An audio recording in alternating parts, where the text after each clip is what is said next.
കണ്ണൂർ ജില്ലാ സെക്രട്ടറി ആയിട്ടുള്ള കെ രാഗേഷ് ഒരു പെട്ടുപിടുത്തക്കാരനാണ്. ആ പെട്ടുപിടുത്തക്കാരനും അതോടൊപ്പം തന്നെ പ്രധാന നേതാവിന്റെ ആസനം താങ്ങിയാണെന്നൊക്കെ പറഞ്ഞുകൊണ്ടുള്ള കുറേ വിമർശനങ്ങൾ ഇപ്പൊ CPM-കാർ പോലും കണ്ണൂരിൽ നിന്ന് പോലും ഉയർത്തുകയാണ്. ഇങ്ങനെ ഉയരാൻ തക്കതായിട്ടുള്ള കാരണമുണ്ട്. ഏത് രീതിയിലാണ് ധനരാജ് ഫണ്ട് വിഷയത്തിൽ ആ ഒരു വിവാദം വന്നപ്പോൾ അതിന് വളരെ വില കുറഞ്ഞ രീതിയിൽ ന്യായീകരിച്ച് രംഗത്ത് വന്നത് എന്നൊക്കെ നമ്മൾ കണ്ടതാണ്. അതിന്റെ തിരിച്ചടിയാണ് ഇപ്പോൾ പാർട്ടി കണ്ണൂരിൽ പോലും നേരിടുന്നത്. അതുകൊണ്ടാണ് കെ രാഗേഷ് ഒരു പെട്ടിപിടുത്തക്കാരനാണെന്ന് പറയുന്ന ഒരു ആക്ഷേപം ഉയരുന്നത്. എങ്ങനെയാണ് മാഷ് വിലയിരുത്തുന്നത്? നമ്മൾ പല ജില്ലാ സെക്രട്ടറിമാരായത് നേതാക്കളുടെ പെട്ടി പിടിച്ചാണ്. അച്യുതാനന്ദൻ്റെ പെട്ടി പിടിച്ച് പലരും, അച്യുതാനന്ദൻ്റെ പെട്ടി പിടിച്ച് പലരും നേതാക്കളായിട്ടുണ്ട്. പിണറായി വിജയൻ്റെ പെട്ടി പിടിച്ചും പലരും നേതാക്കളായിട്ടുണ്ട്. അപ്പോൾ നേതാക്കന്മാരുടെ പെട്ടി പിടിച്ച് നേതാക്കളായി വരുന്നവർ അവർക്ക് യഥാർത്ഥത്തിലുള്ള കഴിവുകൾ ഉണ്ടാകണമെന്നില്ല. അതാണ് പ്രധാനപ്പെട്ട പ്രശ്നം. ആര് ജില്ലാ സെക്രട്ടറി, അതെ, ആര് ജില്ലാ സെക്രട്ടറി ആയാലും ആർക്കും പ്രശ്നം തോന്നില്ല. പക്ഷെ എന്ന് വെച്ചാൽ അവർക്ക് ഗുണമില്ല. ഇപ്പം രാകേഷിനെതിരെ ഉയരുന്ന പ്രധാനപ്പെട്ട പ്രശ്നം എന്താണ്? രാകേഷ് ഒരു മണ്ടനാണെന്നുള്ളതാണ്. അങ്ങനെയാണ് പറഞ്ഞുകൊണ്ടിരിക്കുന്നത്. ബുദ്ധിപരമായ കാര്യത്തിൽ രാകേഷ് വരുത്തുന്ന വീഴ്ചകളാണ് അദ്ദേഹത്തെ കുഴപ്പത്തിലാക്കിയിരിക്കുന്നതെന്ന് ഞാൻ മനസ്സിലാക്കുന്നത്. കാരണം പയ്യന്നൂരിൽ എന്തുകൊണ്ട് CPM തോറ്റു, തളിപ്പറമ്പിൽ എന്തുകൊണ്ട് തോറ്റു? ഇതിന്റെ ഉത്തരവാദിത്വം ആരാണ് പറയേണ്ടത്? ഇതിന്റെ ഉത്തരവാദിത്വം പറയേണ്ടത് കണ്ണൂർ ജില്ലാ സെക്രട്ടറിയാണ്. കണ്ണൂർ ജില്ലാ സെക്രട്ടറിക്ക് അവിടെ ഈ മധുസൂദന്റെ കാര്യത്തിൽ മധുസൂദനെ ന്യായീകരിക്കാൻ എന്തിനാണ് നടന്നത്? രക്തസാക്ഷി ഫണ്ട് തിരിമറി നടത്തി എന്ന് വളരെ വ്യക്തമായിട്ടുള്ള രീതിയിൽ കുഞ്ഞികൃഷ്ണൻ പറഞ്ഞപ്പോൾ അതിന് കണക്കുകളൊക്കെ അദ്ദേഹം കൃത്യമായിട്ട് അവതരിപ്പിച്ചപ്പോൾ രാകേഷിന് അത് മനസ്സിലാവും. പക്ഷേ സത്യത്തിനൊപ്പം നിൽക്കാനായിട്ടുള്ള കരുത്തില്ലാത്ത സെക്രട്ടറി, അവൻ മധുസൂദന്റെ മൂട് താങ്ങിയായി മാറി. അവസാനം എന്ത് സംഭവിച്ചു? മധുസൂദൻ തോറ്റ് തൊപ്പിയിട്ട്. ഒരു കാലത്തും CPM തോക്കാത്ത സ്ഥലത്ത് മധുസൂദനും തോറ്റു കഴിഞ്ഞപ്പോൾ മനസ്സിലായി മധുസൂദനാണോ ശരി, കുഞ്ഞികൃഷ്ണനാണെന്നുള്ളത്. കുഞ്ഞികൃഷ്ണനാണ് എന്നുള്ളത് മനസ്സിലായി. നേരത്തെ ഇത് മനസ്സിലാവില്ല. അപ്പം ഇത് മനസ്സിലാക്കാനായിട്ട് കഴിവ് സെക്രട്ടറിക്ക് ഇല്ല എന്ന് പറഞ്ഞാൽ അവൻ കൊള്ളുകയില്ല സെക്രട്ടറി ആയിട്ടിരിക്കാൻ എന്ന് തന്നെയാണ് അതിൻ്റെ അർത്ഥം. അതാണ് പ്രധാനപ്പെട്ട പ്രശ്നം. CPM ഇപ്പോൾ പ്രതിസന്ധിയുടെ ഒരു കാലഘട്ടത്തിലാണ്. കാരണം 10 വർഷക്കാലം ഭരണം നടത്തി, ഭരണത്തിൽ ജനങ്ങൾ പുറത്തിരുത്തി. ഭരണത്തിൽ നിന്ന് ജനങ്ങൾ പുറത്തിരുത്തിയിരിക്കുന്നത് ചെറിയ തോതിലല്ല, വലിയ തോതിൽ. 35 സീറ്റ് മാത്രമാണ് ഇടതുപക്ഷ ജനാധിപത്യ മുന്നണിക്ക് ജനം നൽകിയത്, അല്ലേ? 102ഉം 3ഉം 105 സീറ്റ് എന്ന് പറയുന്നത് അപ്പുറത്താണ്. അപ്പം അത്ര പരിങ്ങലിൽ ഈ പാർട്ടിയെ എത്തിച്ചത് പാർട്ടിയുടെ പ്രവർത്തനങ്ങളായിരുന്നു, ഭരണകൂട സംബന്ധമായിട്ടുള്ള കാര്യങ്ങളായിരുന്നു, സംഘടനാ സംവിധാനങ്ങൾ. എപ്പോഴും CPM അഭിമാനിക്കുന്നതും അഹങ്കരിക്കുന്നതും CPM-ന്റെ സംഘടനാ സംവിധാനത്തിൻ്റെ ശക്തി കൊണ്ടാണ്. ആ സംഘടനാ സംവിധാനം ഉപയോഗിച്ചാണ് നേരത്തെ അച്യുതാനന്ദനെതിരെ പലപ്പോഴും പാർട്ടി പ്രതിരോധം തീർത്തി. MN വിജയനെ പാർട്ടിയിൽ നിന്ന് പുറത്തു കളയുന്നതും ആ സംഘടനാ സംവിധാനത്തിന് അടിച്ചാണ്. MP രാഘവനെ പുറത്തു കളയുന്നത് അങ്ങനെ, KR ഗൗരിയെ പുറത്തു കളയുന്നത് അങ്ങനെയാണ്. പിന്നീട് നിരവധി സഹാക്കളെ പുറത്തു കളഞ്ഞു, അല്ലേ? ഇതൊക്കെ ഈ സംഘടനാ സംവിധാനത്തിൻ്റെ ശക്തി ഉണ്ടായി. ഇപ്പോൾ ആ സംഘടനാ സംവിധാനത്തിൻ്റെ ശക്തി ദുർബലപ്പെട്ടിരിക്കുന്നു. ആ ദുർബലപ്പെട്ടത് കൊണ്ടാണ് എന്ത് സംഭവിക്കുന്നത്? പയ്യന്നൂരിൽ CPM തോറ്റു പോകുന്നു. പയ്യന്നൂര്, തൃക്കരിപ്പൂർ എന്നൊക്കെ പറഞ്ഞാൽ ശരിക്കും പറഞ്ഞാൽ EK നായനാരെ പോലെയുള്ള വലിയ CPM നേതാക്കളെ നിയമസഭയിൽ അയക്കുന്നതിന് വേണ്ടിയുള്ള ഏറ്റവും സുരക്ഷിതമായ മണ്ഡലമായിരുന്നു. അത് പൊളിഞ്ഞ് പളീസായി. കെ രാഗേഷ് ഒരു മണ്ടനാണെന്നാണ് മാഷ് പറഞ്ഞത്. ഞാൻ പറയുന്നതല്ല, CPM-കാർ പറയുന്നതാണ്. അവര് പറയുന്ന പ്രധാനപ്പെട്ട പ്രശ്നം എന്താണെന്ന് വെച്ചാൽ എന്തുകൊണ്ട് തോന്നിയവര് അമുൽ ബേബിയാണ് എന്നാണ് അവർ പറയുന്നത്, അല്ലേ? അതെ, അമുൽ ബേബി എന്ന് പറയുന്ന വിശേഷം വേറൊരാൾക്കുണ്ട്. ആർക്കാണത്? കെ മാണിയുടെ മകന് ജോസ് കെ മാണിക്ക് അവർ കൊടുത്തിരിക്കുന്ന പേരാണ്. എന്ന് വെച്ചാൽ ഈ അമുൽ ബേബികളുടെ പ്രശ്നം എന്താണ്? അവർ കഴിവില്ലെന്നാണ് അർത്ഥം. കഴിവില്ലാത്തവരാണ്. രാഷ്ട്രീയ പ്രവർത്തനത്തിന് ആവശ്യമായ കഴിവില്ലാത്ത ആളുകളാണ്. അവരെങ്ങനെ അധികാരത്തിൽ വന്നു? കെ മാണിയുടെ മകൻ എന്ന് പറഞ്ഞാൽ കെ മാണിയുടെ മകൻ എന്ന നിലക്ക് മാത്രം വന്നാണ്. ഈ രാകേഷ് വരുന്നത് എങ്ങനെയാണ്? അദ്ദേഹത്തിന് അവിടെ ഒരുപാട് ബന്ധങ്ങളുണ്ട് അല്ലേ? ശ്രീമതി ടീച്ചറോ അതുപോലെ തന്നെ പലരും ഒക്കെ ഇട്ട പാർട്ടിയുടെ നേതൃത്വം എന്ന് പറയുന്നത് അവരുടെ ബന്ധുത്വമാണ്. അതൊക്കെ ഉപയോഗിച്ച് അദ്ദേഹം ജില്ലാ സെക്രട്ടറി ആയിരിക്കുന്നു എന്നുള്ളതാണ് പ്രധാനപ്പെട്ട പ്രശ്നം അല്ലേ? അവിടെ പി ജയരാജനെ എന്തുകൊണ്ടാണ് ഒതുക്കി നിർത്തിയിരിക്കുന്നത്? ശൈലജ ടീച്ചർ എന്തുകൊണ്ടാണ് ഒതുക്കി നിർത്തിയ? അദ്ദേഹം ഒതുക്കി നിർത്തിയിരിക്കുന്നത് ഇതിന്റെ അടിസ്ഥാനത്തിലാണ്. ഇപ്പൊ കെ രാഗേഷ് അന്നെടുത്ത നിലപാട് അതിന് ന്യായീകരിക്കാൻ പറ്റും. അദ്ദേഹം പാർട്ടിക്കാരനായതുകൊണ്ട് പിന്നെ അങ്ങനെ പറയാൻ പറ്റുള്ളൂ എന്ന് പറയുന്ന ഒരു ഗതികേടുണ്ട്. ഇപ്പൊ അദ്ദേഹം എന്തുകൊണ്ട് തോറ്റു എന്നതിനൊരു വിശദീകരണമായിട്ട് രംഗത്ത് വന്നിരിക്കുകയാണ്. അതും ഒരു മണ്ടത്തരമാണോ എന്നിപ്പോ ജനം ചിന്തിക്കുകയാണ്. അത് മാഷ് കേട്ടതാണല്ലോ. അതായത് അദ്ദേഹം പറഞ്ഞത് വർഗീയത തിമിർത്താടിയ ഒരു തെരഞ്ഞെടുപ്പായിരുന്നു. ന്യൂനപക്ഷ വർഗീയത വല്ലാതായി, മതം നോക്കിയിട്ടേ വോട്ട് കുത്താൻ പാടുള്ളൂ എന്ന്, പള്ളിയും മതവും നോക്കി വോട്ട് കുത്താൻ പാടുള്ളൂ എന്നൊക്കെ പറഞ്ഞു. അങ്ങനെയാണ് പറയുന്നത്. അപ്പൊ അങ്ങനെ വരുന്ന സമയത്തെ ഈ തൃക്കരിപ്പൂരിൽ എന്ത് സംഭവിച്ചു എന്നുള്ള രാകേഷ് മറുപടി പറയണ്ടേ അല്ലേ? തൃക്കരിപ്പൂരിൽ ആരാ മത്സരിച്ചേ? അതെ, സന്ദീപ് വാര്യർ. പിന്നെ മറ്റിടത്ത് CPM ആരായിരുന്നു? അതെ, പറ. അതൊരു മുസ്ലിം കാൻഡിഡേറ്റ് ആയിരുന്നില്ലേ? മതം നോക്കിയാണെങ്കിൽ അയാൾക്ക് വോട്ട് കൊടുക്കേണ്ടി വരും. കൊടുത്തോ? അല്ല, അവിടെ മാഷ ഒരു എന്താണ് ഇപ്പം വരുന്നൊരു പ്രചരണം എന്ന് വെച്ച് കഴിഞ്ഞാല് ഈ CPM കാൻഡിഡേറ്റ്, ഈ മുസ്ലിം കാൻഡിഡേറ്റ്, ഞാൻ അദ്ദേഹത്തിന്റെ പേര് വിട്ടുപോയി, ആ കാൻഡിഡേറ്റ് അവിശ്വാസിയാണ്, കാഫിർ ആണെന്ന് പറഞ്ഞുകൊണ്ടുള്ളൊരു പ്രചരണം നടന്നിട്ടുണ്ടായിരുന്നു എന്നാണ് ഇപ്പം തൃക്കരിപ്പൂർ ഭാഗത്ത് നിന്ന് വരുന്നൊരു വാർത്ത. അല്ല, ശരിയായിരിക്കും. അയാളെ ഒരു മുസ്ലിം അല്ലാതാക്കി അല്ലേ? അപ്പോൾ അവിടെ നമുക്ക് ആ മതത്തിന്റെ പേരിലുള്ള ഒരാളെ കൊണ്ടു നിർത്തിയാലും ജയിക്കാൻ പറ്റില്ല എന്നർത്ഥം. നമ്മൾ മനസ്സിലാക്കേണ്ടതാണ്, CPM ഒരു മുസ്ലിം വോട്ട് ചെയ്യാൻ തയ്യാറില്ല. ഈ തെരഞ്ഞെടുപ്പിൽ ആരും വോട്ട് ചെയ്തിട്ടില്ല. അതെന്തുകൊണ്ടാണ്? അതെന്തുകൊണ്ടാണെന്നാണ് രാകേഷ് പറയേണ്ടത്. വോട്ട് ചെയ്യാത്തതിൻ്റെ പേരിലാണ് തോറ്റുപോയെന്ന് പറഞ്ഞ പോരല്ല. എന്തുകൊണ്ട് അവർ CPM തിരിഞ്ഞു? അതിന് ഉത്തരവാദിത്വം അല്ലെങ്കിൽ അതിൻ്റെ ഉത്തരം കണ്ടെത്തേണ്ടത് രാകേഷിൻ്റെ ജോലിയാണ്. ഞാൻ ഉത്തരം പറയാം. രാകേഷ് പറയേണ്ട ഉത്തരം എന്ന് പറയുന്നത് രാകേഷ് പറയണം, പാർട്ടി പറയണം. ഇത് വളരെ കൃത്യമാണ്. ലത്തീൻ കത്തോലിക്കർ ഒറ്റ ആൾ പോലും CPM വോട്ട് ചെയ്തിട്ടില്ല. ക്രിസ്ത്യാനികൾ വോട്ട് ചെയ്തിട്ടില്ല. അതിന് ക്രിസ്ത്യാനികളും മുസ്ലിങ്ങളും കൂടിയാണ് CPM തോൽപ്പിച്ച്. എന്തുകൊണ്ട്? കഴിഞ്ഞ വർഷം അവരാണുള്ള വോട്ട് ചെയ്ത് ജയിപ്പിച്ച്.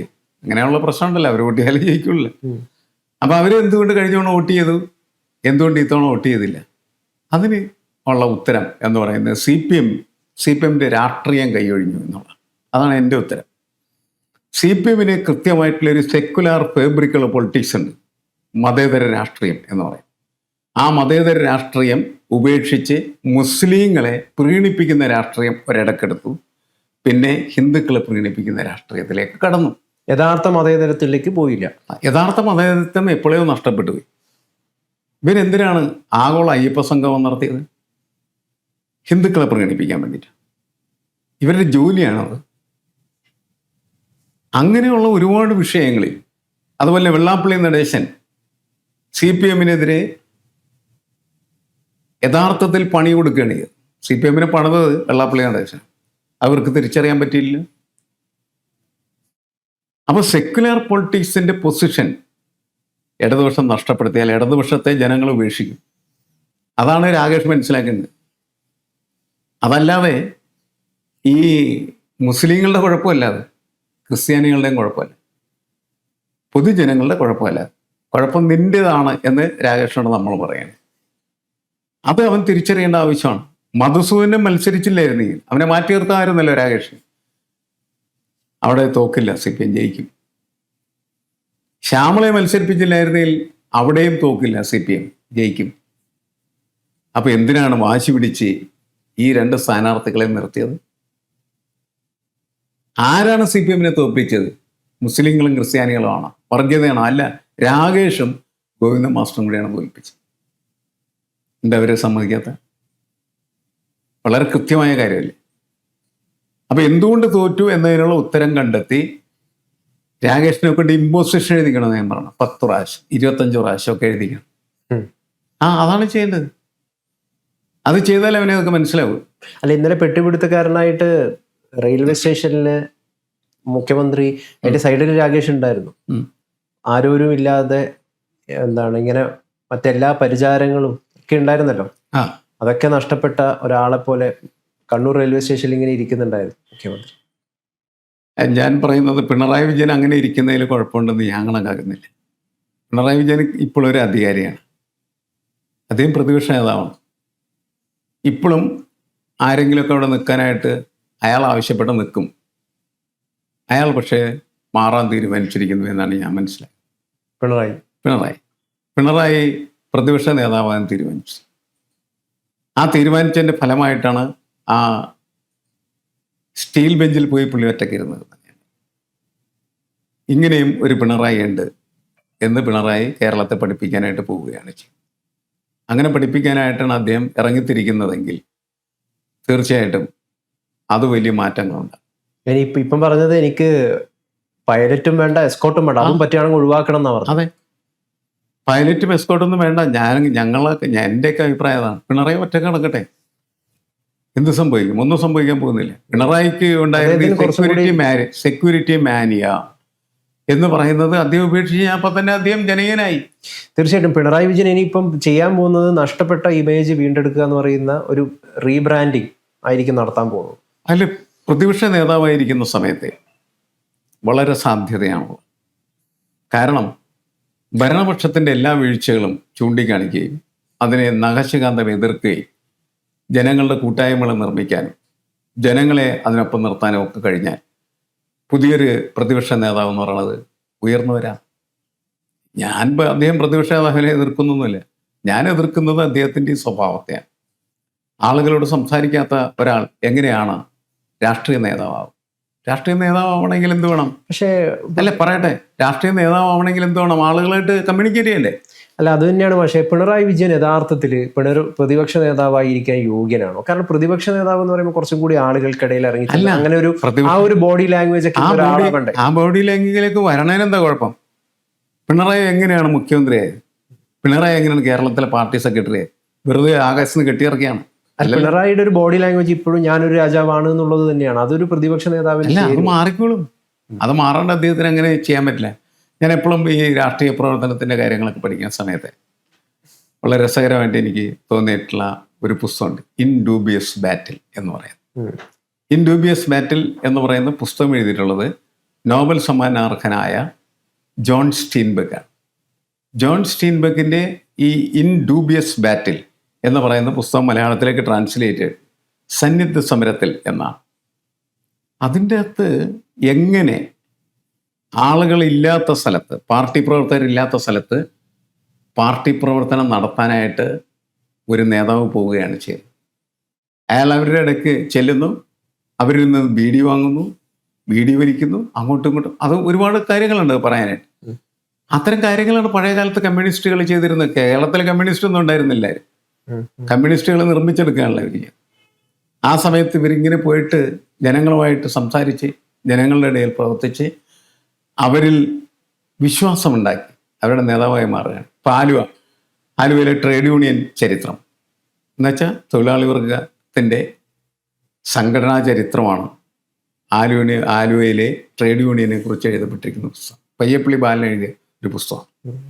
ആ പുസ്തകത്തിനകത്ത് അവിടെ ബീഡി തെറുപ്പ് കേന്ദ്രങ്ങളിലേക്ക് ആലപ്പുഴയിൽ നിന്ന് നേതാക്കൾ വന്ന് പ്രവർത്തിക്കുന്ന സമയത്ത് അവരെങ്ങനെയാണ് പ്രവർത്തിച്ചിരുന്നത്.